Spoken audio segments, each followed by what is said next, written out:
वंदे पुरुषोत्तम। आज हम चर्चा करेंगे श्री राम बसावन सिंह द्वारा लिखित जीवननाथ जगन्नाथ के द्वितीय खंड की जो पुस्तक है, उसमें एक पाठ है श्री लाल बिहारी लाल, जो विशिष्ट अधिवक्ता थे, वकील थे और बहुत ही प्रसिद्ध थे। एक बार सत्संग में एक घटना घट गई थी, उसके लिए उन्होंने मुकदमा लड़ा था ठाकुर जी की तरफ से। आज हम लोग उसी की चर्चा करेंगे। सत्संग का एक रसोइया युगेश्वर झा की असामयिक मृत्यु को लेकर किया गया मामला अदालत में खुलने वाला ही है।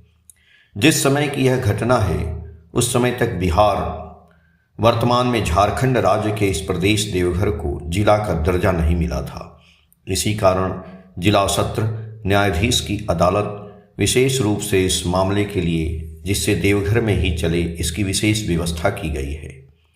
कुछ स्थानीय दुष्ट लोगों ने षड्यंत्र करके मनमाने ढंग से इस झूठे मामले को सजाकर सत्संग के गणमान्य अन्य लोगों के साथ साथ श्री ठाकुर के ज्येष्ठ आत्मज पूज्यपाद बड़दा श्रीमान अमरेंद्र नाथ चक्रवर्ती को भी उस मामले में नामजद करके गलत रूप से फंसाया है। सत्संग की ओर से अन्य कई अधिवक्ताओं के अतिरिक्त फौजदारी के भारत विख्यात अधिवक्ता श्रद्धेय श्री लाल बिहारी लाल को भी पटना से बुलाया गया है।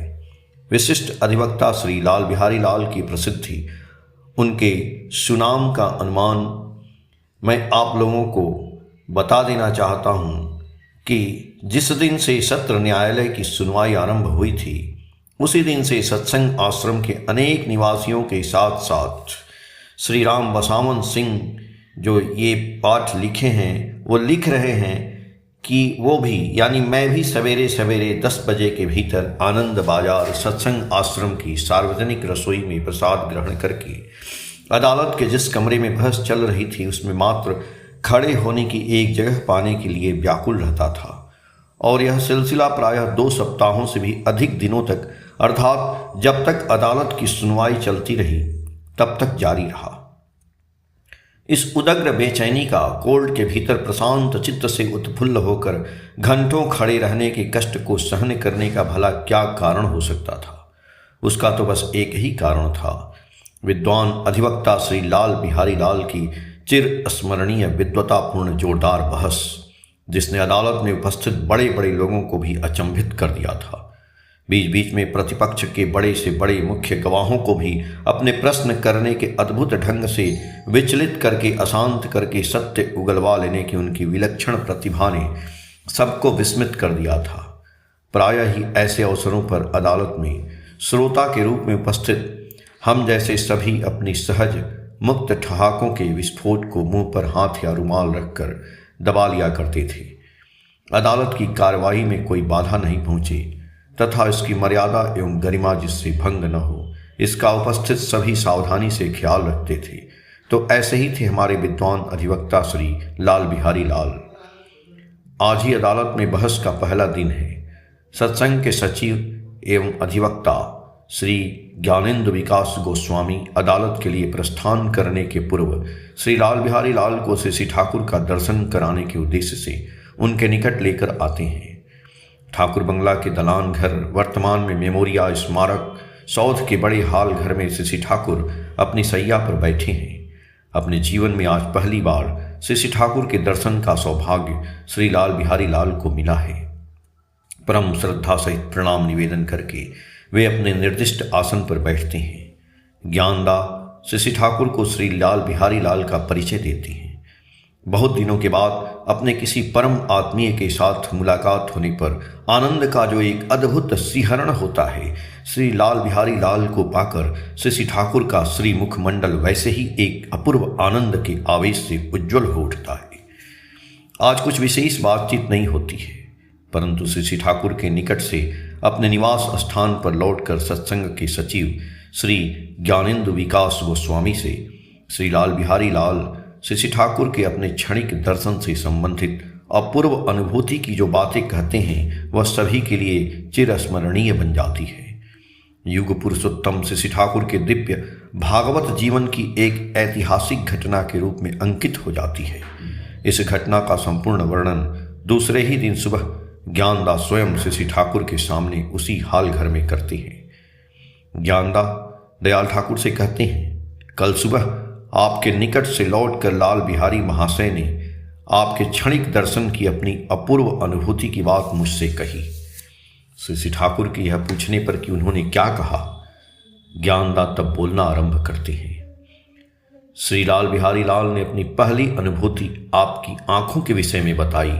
उन्होंने कहा कि ज्ञानदास, आप लोगों के कथा अनुसार क्रिमिनल केस फौजदारी के सुनामी वकील होने के नाते तथा विशेष अपने सहज संस्कार के ही कारण मैं किसी भी व्यक्ति की आंखों को देखकर ही उसके व्यक्तित्व के विषय में बहुत कुछ अनुमान कर सकता हूँ। मैंने भारतवर्ष के अधिकांश सुप्रसिद्ध सिद्ध साधकों महापुरुषों को निकट से देखा है। इस विषय में एक बात मैं अपनी संपूर्ण आंतरिकता के साथ सुनिश्चित होकर कह सकता हूँ कि श्री ठाकुर अनुकूल चंद्र जी की आँखों जैसी आंखें मैंने अपने पूरे जीवन में किसी के भी नहीं देखी। उनकी अपूर्व आंखों में मैंने जो देखा है, मैंने जो समझा, उसे भाषा में व्यक्त करने की क्षमता मुझ में नहीं है। केवल इतना ही कह सकता हूँ कि वो आंखें मेरे साथ साथ संपूर्ण ब्रह्मांड को जैसे अपने आकर्षण में खींच रही थीं और मैं भी जैसे स्वयं को उस प्रभाव से मुक्त करना नहीं चाहता था। एक बात और ज्ञानदास, मैं अपनी संपूर्ण दृढ़ता सहित स्पष्ट रूप से यहाँ कह सकता हूँ कि कोई भी चमत्कार, जादुई अथवा मोहिनी विद्या इत्यादि मुझे कभी भी प्रभावित नहीं कर पाई है या उसका सम्मोहन मुझे कभी भी विचलित नहीं कर पाया है। पर हाँ, सहज प्रेम के प्रभाव से तो कोई भी बच नहीं सकता, मैं भी नहीं। श्री ठाकुर के सम्मुख उपस्थित हम सभी अभिभूत होकर ज्ञानदास के मुंह से श्री लाल बिहारी लाल महाशय की बातों का श्रवण कर रहे हैं और ज्ञानदास भी भाव विभोर होकर ये सब बातें बोले जा रहे हैं। श्री लाल बिहारी लाल की दूसरी अनुभूति की बात सुनते हुए ज्ञानदास कहते हैं, उसके बाद कुछ देर तक चुप रहकर लाल बिहारी महाशय पुनः बोलना आरंभ करके बोलते हैं कि ज्ञानदास, श्री ठाकुर जी में एक और बात जो मैंने देखी वह बड़ा ही अद्भुत एवं विचित्र है। ऐसा मैंने आज तक किसी भी सिद्ध साधक महापुरुष आदि में न तो देखी न ही किसी से सुना या कहीं पर पढ़ा ही। जितने ही कुछ क्षणों तक आज मैं उनके निकट रहा एवं ध्यान से उन्हें देखा, मुझे लगा श्री ठाकुर जी की डबल पर्सनालिटी, दो व्यक्तित्व है। एक व्यक्तित्व है जो हम लोगों के साथ बातचीत, आचार व्यवहार, सुख दुख, शोक आनंद सब कुछ के साथ सांसारिक कार्यों में लिप्त है। इसके साथ ही साथ एक दूसरा भी व्यक्तित्व है जिसका इस संसार से या हम लोगों से कोई भी संबंध नहीं, बिल्कुल तटस्थ, निरपेक्ष। ज्ञानदास, मैं आपको क्या बताऊं, किसी एक व्यक्ति में बिल्कुल विपरीत दो व्यक्तियों का समावेश अन्यत्र दुर्लभ ही नहीं, असंभव सा है, जिसे मैंने अपनी आंखों से आज देखा। अपने विषय में भारत विख्यात अधिवक्ता श्री लाल बिहारी लाल की ऐसी भावद्वेलित अनुभूति की बात ज्ञानदास के मुंह से सुनकर श्री ठाकुर बस इतना ही कहते हैं, अमार विषय लोके जे की सौ बोले ता आमी निजे ही बूझी ना। मेरे विषय में लोग क्या सब जो कहते हैं यह मैं स्वयं ही नहीं समझता। लगभग 18 दिनों तक इस झूठे मामले की सुनवाई चलने के पश्चात जिला सत्र न्यायाधीश पूज्यपाद बड़दा सहित सभी को निर्दोष करार देते हुए मुकदमे को खारिज करने का आदेश देते हैं। इस मामले की समाप्ति के पश्चात पटना लौटने के पूर्व एक बार पुनः श्री लाल बिहारी लाल ज्ञानदास सहित कई अन्य वकीलों के साथ श्री ठाकुर के दर्शन के लिए आते हैं। उस दिन के श्री ठाकुर के साथ उनके कथोपकथन के विषय में कुछ बोलने के पूर्व अद्भुत योग्यता, दृष्टि शक्ति एवं उदार व्यक्तित्व के धनी श्री लाल बिहारी लाल से संबंधित और भी एक बात यदि मैं आप लोगों के सामने नहीं रखूं तो श्री लाल बिहारी महाशय के चरित्र का एक और पक्ष अनुद्घाटित ही रह जाएगा। यह घटना जबकि है उस समय आज की तुलना में रुपए का मूल्य कई गुना अधिक था और श्री लाल बिहारी लाल की बहस का पारिश्रमिक लगभग 1000 रुपये प्रतिदिन था। श्री ठाकुर के सामने ही ज्ञानदास ने चर्चा छेड़ दी कि श्री लाल बिहारी लाल ने लगभग 2 सप्ताह से भी अधिक दिनों तक अपूर्व बहस की एवं मुकदमे का अच्छी तरह से निपटारा करने में आप अपना अतुलनीय योगदान दिया, किंतु अब अपने पारिश्रमिक के रुपए लेने से बिल्कुल इनकार कर रहे हैं। वे कह रहे हैं कि यहाँ मुझे पारिश्रमिक नहीं श्री श्री ठाकुर का आशीर्वाद चाहिए। इसके बाद श्री श्री ठाकुर के बहुत समझाने पर कि यह आपका पारिश्रमिक नहीं, मेरा आशीर्वाद ही है, उन्होंने वह रुपए आशीर्वाद स्वरूप ग्रहण किया। ये सब बातें इसके पहले ही हो चुकी हैं। अभी निश्चिंत होकर श्री लाल बिहारी लाल श्री श्री ठाकुर के समक्ष बैठे हैं। कारण पहले दिन जिस दिन वे आए थे, केवल मात्र दर्शन प्रणाम करके एवं आशीर्वाद लेकर अदालत जाने की जल्दबाजी थी तथा बीच में मुकदमे की व्यस्तता के कारण श्री श्री ठाकुर के सानिध्य लाभ का इन्हें अवसर ही नहीं मिला था। अतः आज संपूर्ण निश्चिंत होकर परम दयाल के निकट वे बैठे हैं। श्री लाल बिहारी लाल के प्रथम दर्शन की अनुभूति की बात ज्ञानदा ने श्री श्री ठाकुर को जब सुनाया था, उस समय मैं भी यानी राम बसावन दा भी वहाँ थे तथा अपने कानों से वो सब बातें उन्होंने सुनी थी। इस कारण आज मेरी उत्सुकता और भी बढ़ी हुई है। अतः अत्यंत तत्परता एवं एकाग्रता सहित मैं आज की होने वाली बातचीत एवं घटना का श्रवण एवं अवलोकन करने के लिए अत्यंत व्यग्रता सहित वहाँ उपस्थित हूँ। आज की बातचीत का शुभारंभ श्री श्री ठाकुर के ही श्रीमुख से होता है। बड़े ही सहज भाव से मृदु मधुर स्वर में श्री श्री ठाकुर लाल बिहारी लाल से पूछते हैं, लाल बाबू, मीट मांस का रूट मीनिंग धातुगत अर्थ क्या होता है? श्री श्री ठाकुर की बांग्ला भाषा में कही गई बातों का ज्ञानदा हिंदी में अनुवाद करके श्री लाल बिहारी लाल को समझाते जा रहे थे। लाल बिहारी बाबू को बंगला समझने में असुविधा हो सकती है, ऐसा सोचकर श्री श्री ठाकुर का प्रश्न सुनकर श्री लाल बिहारी लाल एक मीठी मुस्कान सहित उत्तर देते हैं, मीट मांस का रूट मीनिंग धातुगत अर्थ तो मैं नहीं जानता। श्री श्री ठाकुर के निर्देशानुसार डिक्शनरी देखा गया एवं उसमें जैसा अर्थ लिखा था उसके अनुसार मीट यानी मांस का रूट मीनिंग होता है बीफ गोमांस, मटन सुअर का मांस इत्यादि। इसके साथ साथ डिक्शनरी शब्दकोश में एक और भी अर्थ मिलता है जिसका मतलब था जीवन के लिए क्षतिकारक। यह सुनकर आश्चर्यचकित होकर श्री लाल बिहारी लाल हंसते हुए श्री श्री ठाकुर से बोलते हैं, इतने दिनों से मांस मछली खा रहा हूँ, लेकिन मीट मांस का रूट मीनिंग धातुगत अर्थ भी खराब होता है, आज तक यह नहीं जानता था। उनकी आवाज़ सुनकर वहाँ उपस्थित हम सभी हंस पड़ते हैं। श्री श्री ठाकुर भी लाल बिहारी बाबू की बात सुनकर हंसने लगते हैं, परंतु इस हंसी भरे माहौल में भी विषय की गंभीरता खो नहीं जाती है। कारण इसके तुरंत बाद श्री श्री ठाकुर उसी डिक्शनरी शब्दकोश में वेजिटेबल्स साग सब्जी फल आदि का रूट मीनिंग धातुगत अर्थ देखने को कहते हैं। शब्दकोश देखकर बताया गया कि कई सारे अर्थ के साथ इसका लैटिन धातु है animating in livingly capable of growth, जीवन प्रद शक्ति प्रदायक प्राणवंत जो वृद्धि में सहायक हो इत्यादि। यह बात सुनकर श्री लाल बिहारी लाल और भी आश्चर्यचकित होते हुए खूब हंसते हुए कहते हैं, वेजिटेबल्स साग सब्जी फल आदि का अर्थ जीवन प्रद शक्ति प्रदायक प्राणवंत आदि होता है, मीट मांस के बिल्कुल विपरीत यह भी आज तक नहीं जानता था। इसके बाद मीट मांस के विषय में श्री ठाकुर श्री लाल बिहारी लाल से कुछ ऐसी बातें करने लगते हैं जिसे कम से कम मैंने आज तक न कहीं सुना था न ही कहीं पढ़ा था। श्री ठाकुर की कही बातों की वैज्ञानिक सत्यता, सर्वजन सहज हृदय ग्राहिता एवं समीचीनता की बात सोचकर उपस्थित हम सभी के साथ साथ श्री लाल बिहारी लाल भी दंग रह जाते हैं और दयाल ठाकुर की ओर एक दृष्टि से देखते रहते हैं। दयाल ठाकुर की बात पर वे जो अत्यंत आश्चर्यचकित हो गए थे, यह श्री ठाकुर से बोले गए उनकी बाद की बातों से और भी स्पष्ट हो जाता है। श्री ठाकुर की बात समाप्त होते ही तुरंत श्री लाल बिहारी लाल बोल उठते हैं, मांस मछली क्यों खाना चाहिए और क्यों नहीं खाना चाहिए। इसके पक्ष एवं विपक्ष में मैंने धर्माचार्यों यहाँ तक कि आध्यात्मिक पुस्तकों से लेकर बड़े बड़े विख्यात डॉक्टरों तथा वैज्ञानिकों के कथन पढ़े या सुने हैं, किंतु आपने जिस तरह अपूर्व सत्यता सहजता एवं वास्तविक तथ्य के माध्यम से मांस या आमिष आहार का शरीर पर क्या प्रभाव पड़ता है इसे अपने श्रीमुख से कहा है, उसे मैं जीवन में कभी भी नहीं भूलूंगा।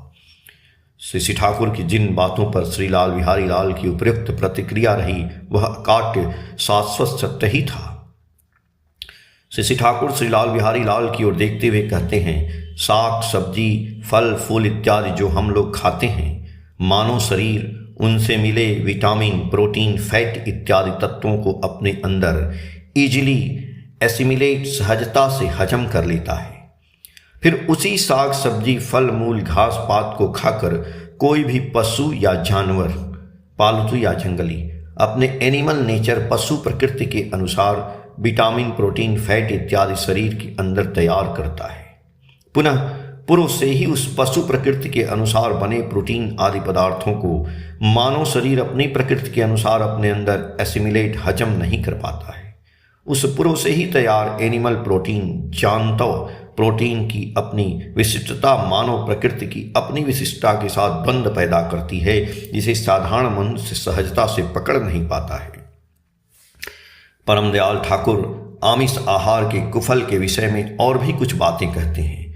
आमिष खाद्य हत्या करके ही प्राप्त किया जाता है, किंतु मृत्यु के समय बचने के संग्राम में सेल्स कोष इतने ही एक्साइटेड उत्तेजित हो जाते हैं कि मृत्यु के बाद भी हाईली बॉइलिंग पॉइंट अतिमात्रिक उष्ण तापमात्रा पर भी उस उत्तेजना में कमी नहीं आती है।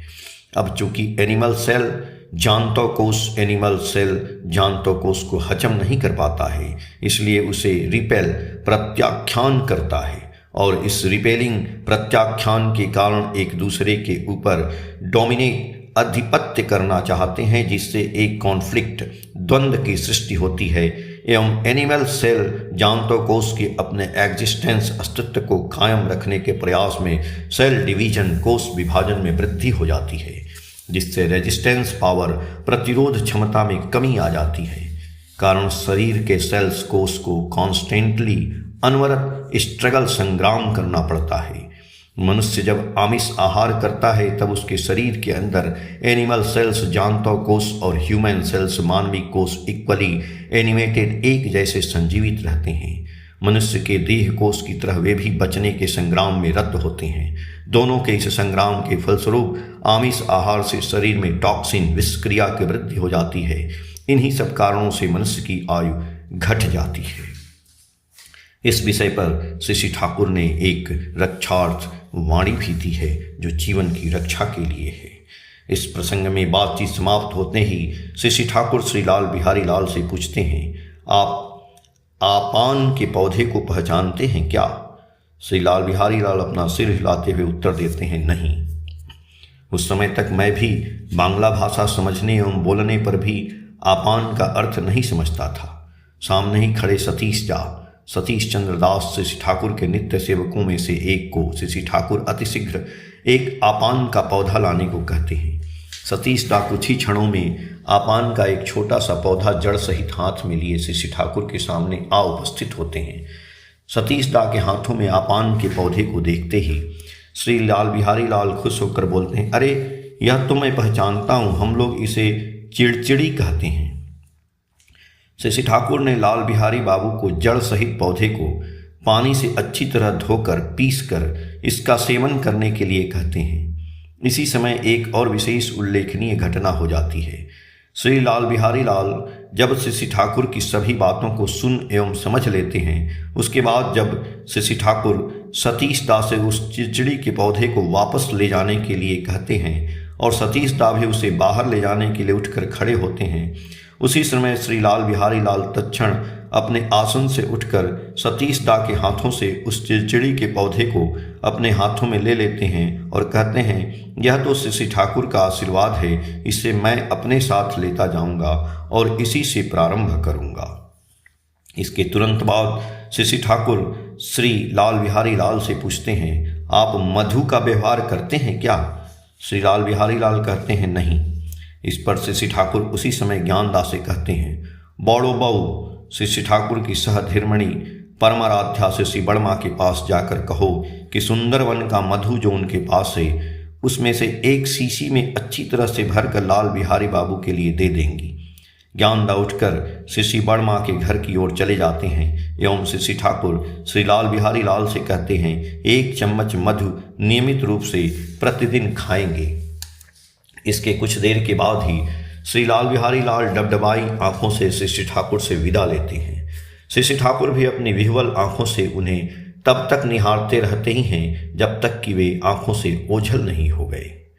उस दिन यह बात समझ में नहीं आई थी कि क्यों श्री ठाकुर ने श्री लाल बिहारी लाल के साथ अन्य कोई भी चर्चा नहीं करके मांस मछली आहार आदि मानव शरीर स्वास्थ्यप्रद सहज ग्रहणीय एवं जीवनीय शक्ति प्रदायक खाद्य वस्तुओं की ही चर्चा में उच्छ्वसित हो गए थे। उस दिन वहाँ उपस्थित शायद हम में से किसी ने भी इसकी कल्पना नहीं की होगी कि लगभग वर्ष भर के भीतर ही हम सभी के इतने प्रिय बन गए व्यक्ति श्री लाल बिहारी लाल हम सभी को छोड़कर संसार से चल बसेंगे। उनके दिवंगत होने के बाद ही हम लोगों ने दयाल ठाकुर के उस दिन की बातचीत के गुरुत्व का महत्व को समझा। जीवननाथ सर्वज्ञ भक्त वत्सल श्री ठाकुर अनुकूल चंद्र जी ने श्री लाल बिहारी लाल के आसन्न असमय दुखद निधन को अपनी सहज दृष्टि से समझकर उसके अवरोधक स्वरूप केवल मात्र अपनी कृपा दृष्टि अभिषिक्त अमूल्य विधि ही नहीं बताई, बल्कि प्रसाद स्वरूप उस अमृत को शीशी में भरकर भी दे दिया था। अब यह बात मैं किससे पूछूं, किसके पास जाकर अपनी वेदना की बात व्यक्त करूं कि श्री लाल बिहारी लाल ने दयाल ठाकुर के मृत्यु विजयिनी निर्देशामृत का पान नियमित रूप से जैसा उन्होंने कहा था किया भी था अथवा नहीं। जीवननाथ जगन्नाथ द्वितीय खंड के पेज संख्या 61, 62, 63, 64, 65, 66, 67 और 68 से। जय गुरु।